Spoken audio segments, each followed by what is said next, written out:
बांग्लादेश का पावर अडानी के हाथों में है और अगर अडानी कहेंगे तो बांग्लादेश में हाहाकार मच जाएगा। नमस्कार, लिबरल टीवी देख रहे हैं आप, मैं हूं आर मोहन तिवारी। गौतम अडानी भारत के उद्योगपति, इन्हें लेकर भारत की राजनीति में जितनी चर्चा होती है शायद कहीं और नहीं होती है। एक से एक आरोप लगते हैं। विपक्ष कहता है कि भाई भारत की जो सत्ता है इस वक्त उस पर पूरा का पूरा प्रभाव गौतम अडानी का है। उद्योगपति हैं, दिग्गज कारोबारी हैं और आरोप लगते हैं कि सरकार के साथ उनका घालमेल है। लेकिन इस वक्त चर्चा गौतम अडानी की भारत से ज्यादा बांग्लादेश में हो रही है और कहा जा रहा है कि अगर अडानी ने चाह लिया तो 7 नवंबर तक बांग्लादेश का पावर खत्म कर देंगे, क्योंकि अडानी के हाथों में ही पावर है। लेकिन ये वो पावर नहीं है जो आप समझ रहे हैं। ये सत्ता की डोर नहीं है, ये सत्ता का पावर नहीं है, ये पावर बिजली का है। क्योंकि बांग्लादेश में गौतम अडानी का ही अडानी पावर बिजली की सप्लाई कर रहा है। लेकिन अब ऐसे हालात बन गए हैं कि अडानी पावर को अपना बकाया नहीं मिल रहा है और अडानी पावर ने 7 नवंबर तक का अंतिम टाइम दे दिया है, यानी डेडलाइन दे दी है कि भाई 7 नवंबर तक अगर बांग्लादेश हमें ये बकाया नहीं चुकाता है तो बांग्लादेश की बिजली सप्लाई बंद कर देंगे। अगर ऐसा हुआ तो बांग्लादेश में हर तरफ काला अंधेरा ही दिखने वाला है। पूरी तरह से बिजली व्यवस्था ठप हो सकती है, ब्लैकआउट हो सकता है। तो ये इस वक्त सबसे ज्यादा चर्चा चल रही है। अब बात कर लेते हैं कि बकाया कितना है। तो ये कोई छोटा मोटा बकाया नहीं है जो बांग्लादेश चुका नहीं पा रहा है।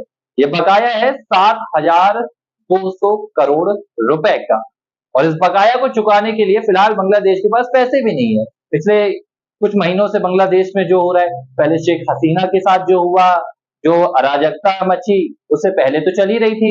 आर्थिक बदहाली से बांग्लादेश जूझ ही रहा था, इसी के कारण तो सत्ता का परिवर्तन हुआ। लेकिन ये आर्थिक बदहाली अभी भी बनी हुई है। मोहम्मद यूनुस की सरकार भी कोई बड़े बदलाव लेकर अब तक नहीं आ पाई है। और जो शेख हसीना से बकाया मिल रहा था अडानी पावर को, वो तो ज्यादा ही था। करीब 6 करोड़ 6.5 करोड़ के आसपास हर महीना अडानी पावर को बांग्लादेश से मिलता था। लेकिन मोहम्मद यूनुस की सरकार आने के बाद ये और राशि कम हो गई है, तो अब बकाया पूरी तरह से मिलना लगभग बंद हो गया है। अब गौतम अडानी की अडानी पावर ने साफ तौर पर बांग्लादेश को कह दिया कि भाई या तो आप बकाया चुकाएंगे या हम बांग्लादेश की सप्लाई बंद करेंगे। तो जो भारत में चर्चा होती रहती है अडानी के हाथों में पावर है, फिलहाल अडानी के हाथों में बांग्लादेश का पावर है और ये पावर बिजली का पावर है।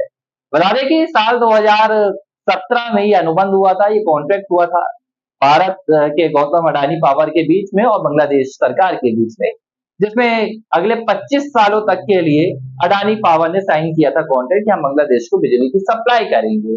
लेकिन इसकी जो सप्लाई की शुरुआत है वो 2023 में नवंबर में शुरू हुई, माफ कीजिएगा अप्रैल में शुरू हुई और उसके बाद से अभी 1 साल का भी वक्त बीता था कि ये यहाँ पर स्थिति खड़ी हो गई है। तो गौतम अडानी ने, उनके अडानी पावर ने ये साफ कर दिया है या तो हम बकाया लेंगे या आपको बिजली देने से बंद कर देंगे। तो चर्चा इस समय बांग्लादेश में अडानी पावर की है, लेकिन मसला कोई और है। लिबरल टीवी पर आपको खबरें कैसी लगती हैं, आप हमें अपनी राय कमेंट बॉक्स पर दीजिए। आपको किस तरह की खबरें चाहिए हैं ये भी आप हमें सीधा मैसेज बॉक्स में बता सकते हैं और हमें फॉलो सब्सक्राइब करना तो आपकी अपनी जिम्मेदारी है, क्योंकि लिबरल टीवी सबसे ज्यादा निष्पक्ष है। यहाँ कोई एजेंडा नहीं है या किसी की तरफ झुकाव नहीं है या किसी की लहर नहीं है। हाँ, आंधी बाढ़ तूफान सुनामी जनता की जरूर आती है। देखते